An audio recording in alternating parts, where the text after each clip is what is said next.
கடலூர் மாவட்டத்தில் 244 நேரடி கொள்முதல் நிலையங்கள் விவசாயிகள் பயன்படுத்திக் கொள்ளலாம் என மாவட்ட நிர்வாகம் தெரிவித்துள்ளது.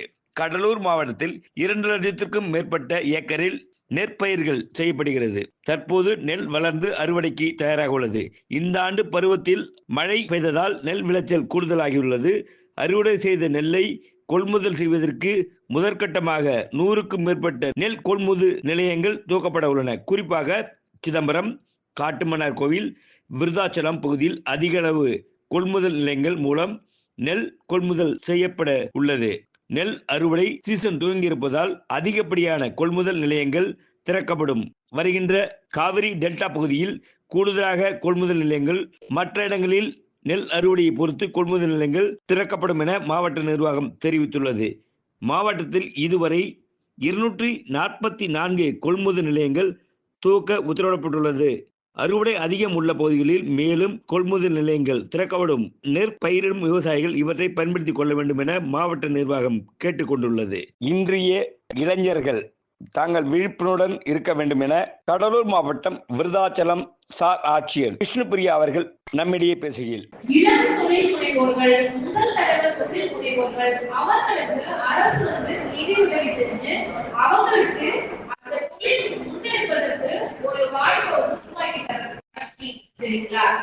இது எதுக்காக இந்த ஸ்கீம்ல ரொம்ப இம்பார்ட்டன்ஸ் கொடுக்குறாங்க பிரைம் மினிஸ்டர், ரொம்ப அட்வர்டைஸ் பண்றாங்க அப்படிங்கிறது பாத்தீங்கன்னா, நீங்க இப்போ ஸ்டடீஸ் படிச்சுட்டு இருக்கீங்க.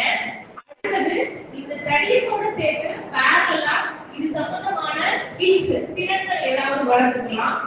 டிகிரி அப்படிங்கிறது உங்களுக்கு ஒரு எக்ஸ்போஷர். என்ன ஜாப்ல இருக்கீங்க, என்ன ஏர்ன் பண்ணுவீங்க, அது உங்களுக்கு எக்கனாமிக்கலா உங்களையும் உங்க ஃபேமிலிக்கும் எப்படி சப்போர்ட் பண்ணும், அது உங்களுக்கு சரியா இருக்கும் அப்படிங்கிற அந்த தாட் ப்ராசஸை ஃபர்ஸ்ட் எல்லாருமே நீங்க கொண்டு வரணும். உங்களோட திங்கிங் அதுக்கப்புறம் அது எமர்ஜ் ஆகும்போது நீங்க நாளைக்கு ஒரு ஆண்டர்பிரனரா, ஒரு பிசினஸ் பர்சனா, நீங்க நாளைக்கு இன்னும் சில பேரை எம்ப்ளாய் பண்ற அளவுக்கு க்ரோ ஆகிறதுக்கு நிறைய ஆப்பர்ச்சுனிட்டிஸ் இருக்கு. சோ இந்த யங் ஏஜ்ல இருக்க நீங்க என்ன பண்ணணும் அப்படின்னா, ஜெனரல் அவேர்னஸ் பத்தி உங்களுக்கு அந்த ஏரியா ஆஃப் இன்ட்ரெஸ்ட் கம்பல்சரி நீங்களே ஸ்டார்ட் பண்ணணும்.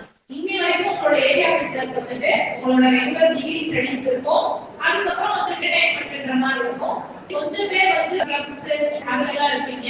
சோ அந்த பீரியட் நீங்க என்ன பண்ணணும்னா, கவர்மெண்ட் நம்மளுக்கு என்ன பண்ணுது, உங்களோட ஒவ்வொரு எக்கனாமிக் விஷயங்கள், லைக் உங்களுக்கு ஒரு பேங்க் அக்கவுண்ட், அந்த பேங்க் அக்கவுண்ட்ல நீங்க ஈஸியா லோன் ப்ராசஸ் பண்றதுக்கான சில விஷயங்கள், அதை தாண்டி உங்களுக்கு எமர்ஜென்சிக்கு இன்சூரன்ஸ் ஃபெசிலிட்டிஸ், இது எல்லாமே நம்ம சமுதாய நிலையில நம்ம ஓனா பினான்சியலா ஸ்ட்ராங்கா இல்லைன்னா கூட கவர்மெண்டோட ஸ்கீம்ஸ் வச்சு நம்மளோட பொசிஷனை ஸ்ட்ரென்தன் பண்ணிக்கலாம். இது எல்லாத்துக்குமே என்ன தேவைன்னா விழிப்புணர்வு, அவேர்னஸ் தான் தேவை.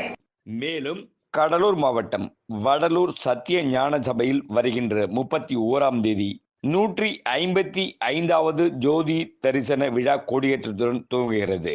பிப்ரவரி 1ஆம் தேதி காலை 6 மணிக்கும், காலை 10 மணிக்கும், பிற்பகல் 1 மணிக்கும், மாலை 6 மணிக்கும், இரவு 10 மணிக்கும், மறுநாள் காலை 2ஆம் தேதி 5:30 மணிக்கும் என 6 காலங்களில் 7 திரைகள் நீக்கி ஜோதி தரிசனம் காண்பிக்கப்படுகிறது.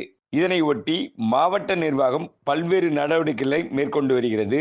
இந்து சமய அறநிலை ஆட்சித்துறை மற்றும் கடலூர் மாவட்ட காவல்துறை, சுகாதாரத்துறை போன்றவர்கள் முக்கிய பணியில் ஈடுபட்டு வருகிறார்கள். மேலும் கடலூர் மாவட்டத்தில் என்எல்சி இந்தியா நிறுவனத்தில் என்எல்சி இந்தியாவின் மின் உற்பத்தி 7726 மெகாவாட்டாக உயர்ந்துள்ளதாக என்எல்சி நிர்வாகம் தெரிவித்துள்ளது. கடலூர் மாவட்டத்தில் அமைந்துள்ள நெய்வேலி என்எல்சி இந்தியா நிறுவனத்தில் 300 மெகாவாட் பர்சிங்கர் சூரியசக்தி மின் திட்டத்தில் முழுமையாக செயல்படுத்தி இருப்பதாகவும் என்எல்சி நிறுவனத்தின் புதுப்பிக்க வல்ல எரிசக்தி துறை தெரிவித்துள்ளது.